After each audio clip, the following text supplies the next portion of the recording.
Hello and welcome. I am Enigmius, and today we are going to do some very fun stuff. I have a new toy that I want to show off, and I think that you're going to find it almost as entertaining to watch as I do to use. But first, I just want to give you a quick update what I've done in the Hive. As you may have noticed, I've upgraded the lighting on the top floor. These are redstone lamps. You can find information on how to make and use these in the Tekkit wiki. Just do a search for lamp, and it will tell you everything you need to know. I've chosen the white ones just because. Also, if we come over here and take a look, you will see there is a new walkway. And I'll show you the floor that it starts on here, but it extends from the Hive. I'll turn this way if you look off to the left, just because the aspect ratio lets you see farther for some reason. When it's off to the side, you can see it branches off and goes to the volcano, but it also extends past the volcano and turns left again and goes all the way over to the bunker. Now, I have plans for that. For right now, there's no point taking you on a walking tour of it, because it really is just a 3-block wide platform with torches on it to keep monsters from spawning on it, and I have plans for that. Obviously, I didn't just make it for the sake of making it, but I will be starting to work on that fairly soon. Moving on, we will head down. We'll give you your first hint as to my new toy. This is the storage unit. You can see it's nighttime now, so both quarries are drawing power and nothing is feeding power back into it, but it's still running an absolutely fantastic reserve. Like, during the day, this thing peaks out at 10 million energy units, and it just sits there, and the quarries drain a little bit of power and it tops it right back up. We're running such a substantial surplus in the energy department that this is what prompted me to play around with some new stuff. Underneath, I have an electrolyzer. I need these electrolyzed water cells for the upgraded version of the extractor, I think it is. One of the common machine blocks requires these as a material, but in addition to that, the way this works is you put it next to an energy storage device like the MFSU, and then you put water cells in this box here, and when the MFSU is above 70%, this thing starts draining energy away from the storage device into these, and these actually have, I think there's 15,000 units of energy now in each one, and if the energy storage device were to drop below 30%, it automatically starts converting these back into energy and topping up the energy source. So this is basically like a battery off of the energy storage unit that allows you to carry a certain surplus. So if I were to do something that required a lot of energy, I'd have a little bit in reserve, and I could actually add, I think I counted 3 more to this. I'm not in a rush to do it now. Like I said, the primary reason I did it was because I wanted to have the materials for that upgraded machine block. But then I built this. This is a Mark III charging bench. Now, some of you who are familiar with Tekkit might know where I'm going with this.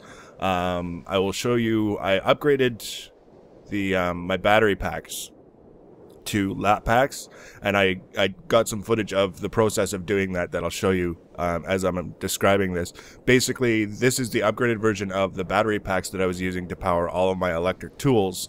Instead of holding 60,000 units of energy, each one of these now holds 300,000 units of energy.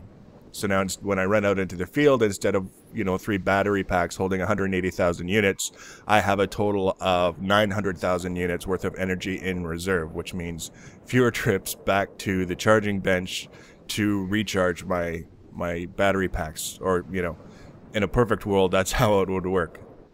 So that's this floor. This third floor here will be... Ultimately, it'll probably be some sort of crafting or almost like a residential area, but this is where the path off to the volcano starts, at least as far as the Hive is concerned.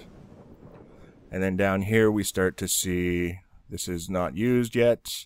This should be mostly familiar to you, but I've cleaned it up a little bit. This is where my machine blocks used to be. Obviously, they're now gone. All of the messy pipes that were sticking out all over the place are gone. I've moved a lot of these chests over to here, up on the wall. And now you can if we peek down, you can see the pipes feeding them up through the floor. And this one obviously comes up and over. It's just parked there, and there's my energy condenser. So I tidied this area up quite a bit. And then this floor here now is where all my machines are. Now this is set up so that I can add more machines to it. This is just basically insulated copper cable, and I can plunk a machine down there and it will immediately be powered. I've got 2 generators going. These are the geothermal generators feeding battery boxes and then feeding the machines from there.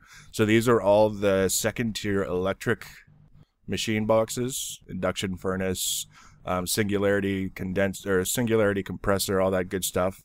And over here, I've added a couple of alloy furnaces. Now, I'll be talking a little bit more about those in a future episode, but there's 2 of those. The short version, they're used to make different things, most notably red alloy ingots for red alloy wires. Probably in the next 2 or 3 episodes, I'll start explaining why I got those and why I started setting myself up to make those. So that's basically the changes that I've made to the Hive since the last episode. It's not a whole lot because I've been having fun with other things, but I'm just going to take a minute or two and talk about the equivalent exchange mod, because this is a good time to do it. This is sort of the heart of it. This is why it's controversial. This is the energy condenser, and I've showed you this before. Basically, the way I've got it set up is all of the trash items that I'm getting out of my quarries are being sent here. And then you put an item in this top target box, and it converts whatever is sent into it that is not that item into that item. So you see, it's not going to convert these lava cells into a lava cell once I put a lava cell in there. But these are not lava cells, so it will convert them. You see, as soon as I put that lava cell in there, it starts converting them. Now, where it gets tricky is I'll show you basically in more detail how this works. I've set up a little demonstration bench here. If I mouse over dirt, you see dirt 3, which is sort of like its index, its inventory index, and then under that you see EMC 1. If you think of EMC as the item's score or value, value is probably a better term than score. This has got an EMC value of 1. Same with cobblestone, and even my beloved basalt cobblestone has an EMC value of 1. But then you look at something like sandstone has an EMC value of 4. Because it's a little bit less common. It's not necessarily more useful for anything, but it's not as common. Another example of an EMC 4 item is gravel. Gravel has an EMC value of 4, even though you probably wouldn't want to build too many structures out of gravel. But then you come down, you see wood has an EMC value of 32, and then we get into the more rare stuff. An emerald has an EMC value of 1,000. Uranium has an EMC value of 4,000. Diamonds 8,000, and tungsten, which currently has no real use in the game, is 16,000. This was apparently an item that was added by the developer of the mod. I think it's Redstone. I think. Don't quote me on that. But whoever made the mod that introduced tungsten ore into the game added this so that if they were to bring something in later that used this item, people wouldn't have to start a new game in order to go back and get the tungsten. It would already be in the game, but unfortunately the use for this item was never actually implemented, and now I think as of a recent patch this is used interchangeably with nickelite, which is, I would say, a waste. I would not encourage people to do that. Regardless, just to finish off our tour, you see here is a furnace has an EMC value of 8. Now if you go to make a furnace, it requires 8 cobblestone. So if I were to put this into my energy condenser, I would get 8 EMC out of it, which is the same as if I had just put the 8 cobblestone. So there's no gain and there's no loss for converting the cobblestone to a furnace. But then you get items like this advanced circuit that have no EMC value at all, which is the hint that you can't put it in an energy condenser and convert it to anything. Now, the reason why this is controversial is, say I needed diamonds. Well, in this case, I have this tungsten ore here, and I also have 19 more up here. So I could very easily take these 20 tungsten ore that I just gathered and set aside in the process of mining, put them in the energy condenser as sort of fuel, put a diamond in the target box, and within a fraction of a second I would have 40 diamonds. Now, here's the rub. This is why people say it's cheating, is because you can basically make whatever you want without actually having to go out and find it, even stuff that requires rare items like diamonds. Now, when I first started playing, a lot of the information that I saw on Tekkit and Technic people used this energy condenser for everything. You know, if they needed something, they would just throw a bunch of crap in it and convert it, and there was never really that much of a big deal. So when I first started playing, that's what I was doing as well. Now, I eventually started playing on a guild server, and they were like, those items are, you know, they're on the ban list for our server. The server will not allow you to make or use these items because it doesn't fit with how we kind of want to play the game. And I didn't necessarily agree with them, but it was their server. It was the community's decision that they had set up long before I started playing with them. So there was no criticizing them for that. That was, you know, absolutely fine. But what ended up happening is because I couldn't use the energy condenser to make things like diamonds, I had to start thinking about, you know, actually going and making my own mining operations more efficient so that I could get down to the bedrock and get the diamonds more efficiently and all that other stuff.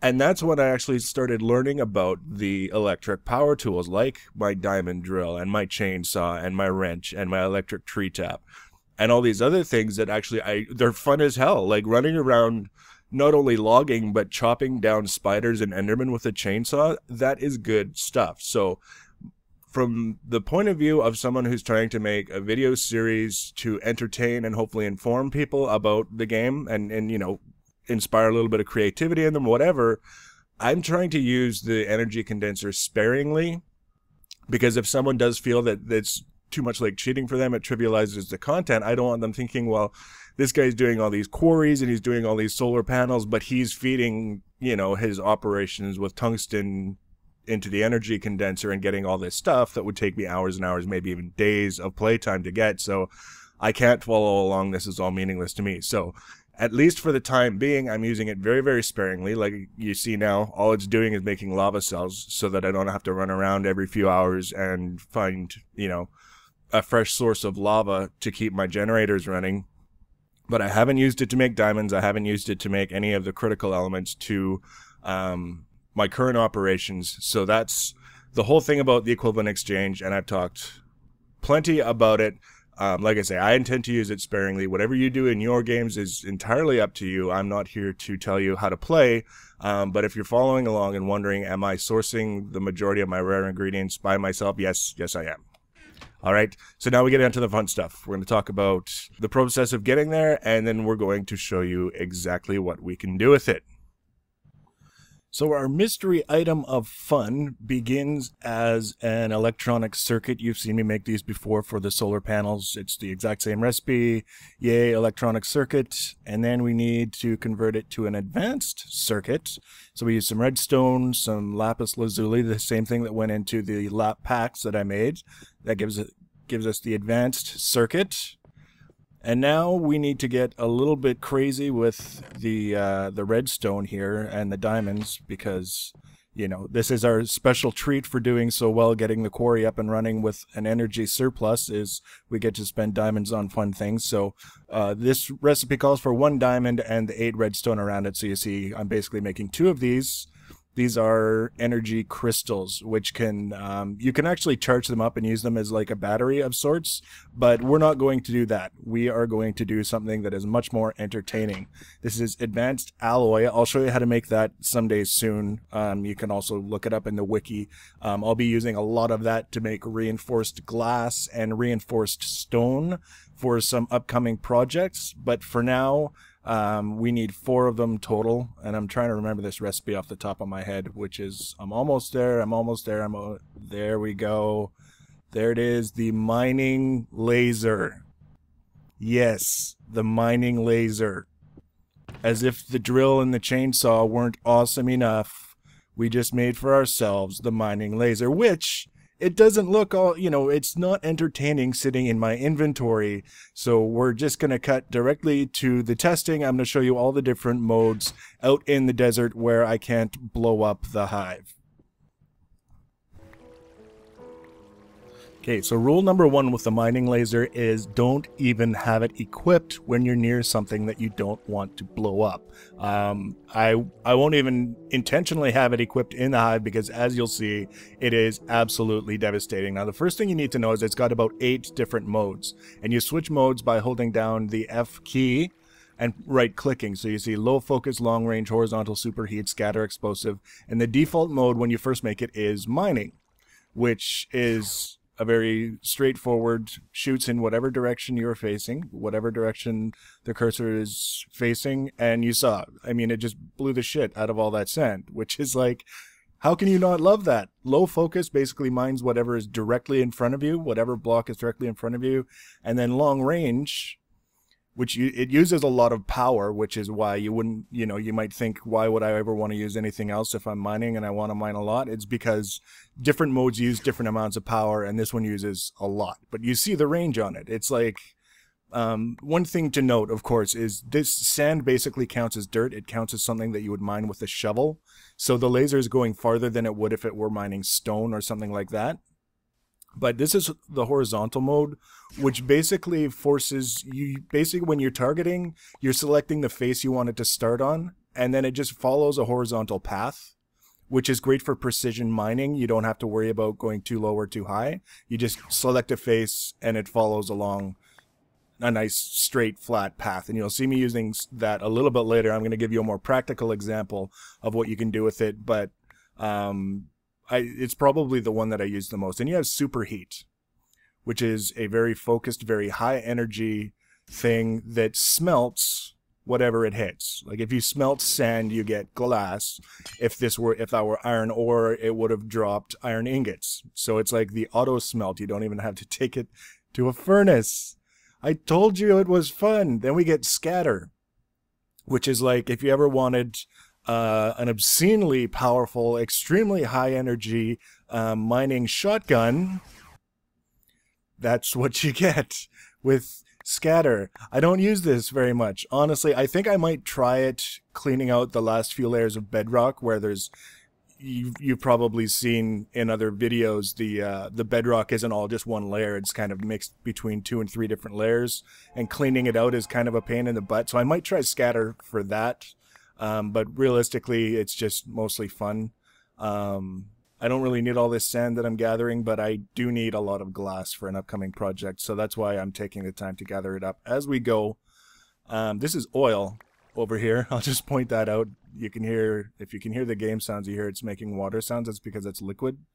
I'll probably be doing something with that in the not too distant future as well. So now we have explosive mode, which is basically like long-range dynamite in a gun.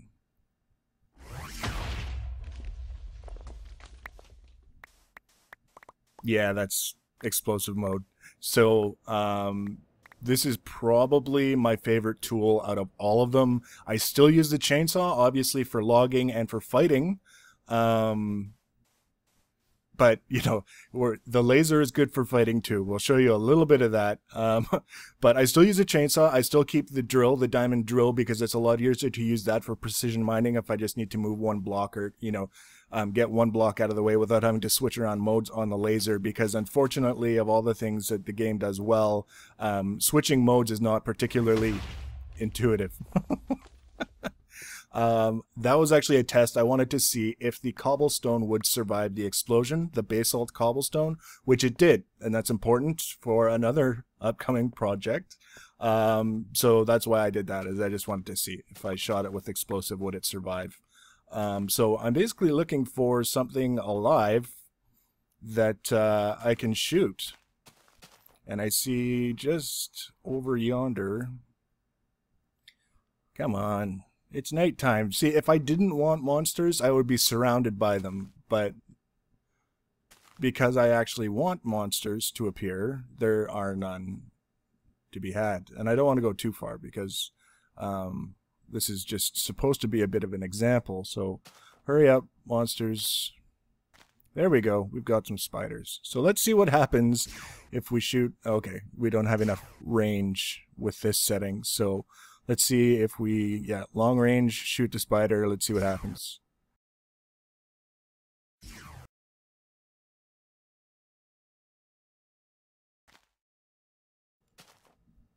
So we can light them on fire from a distance and kill them. The one thing to note is that if you kill them in that fashion, you don't get experience for the kill. You just get the drop. I could keep going like this, but I want to just give you an example of the focused benefits to this. I mean, it seems awfully fun, but is it really worth the cost in terms of productivity. So we'll switch over to a little trip that I made down into my mining operation under the bunker.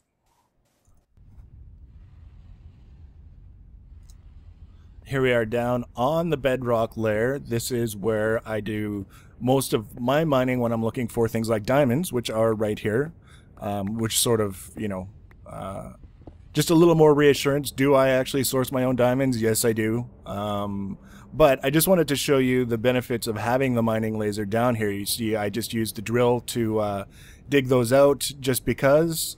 But when it comes to clearing a large area looking for diamonds and things of that nature, okay, all right, I need apparently tin, right? Yeah, okay. So when it comes to actually clearing out big areas looking for things to mine, this is where the laser really shines, is I can use the horizontal mode again so that I'm not shooting up and down and making all kinds of crazy messes, and then basically clear out very large chunks of material very, very quickly. Like, even with the diamond drill, there's no way I could clear this out as quickly.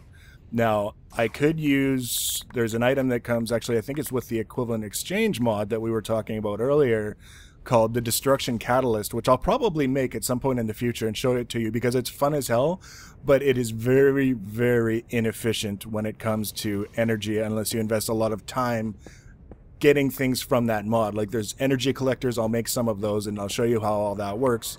But in terms of just energy efficiency and being able to come down into a mining operation like this and stay down here for a while and be productive, I don't really like the Destruction Catalyst so much.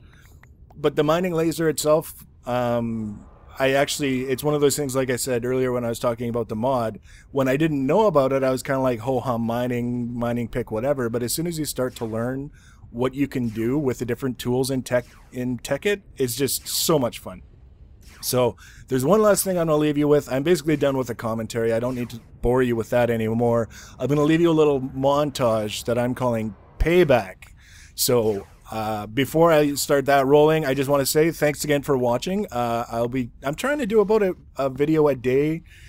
If I can manage it. Sometimes I get busy and I just don't have time to play the game and, you know, do the video and all that stuff. But that's the goal. So if you like what you're watching, by all means, continue to keep an eye on your subscriber feed.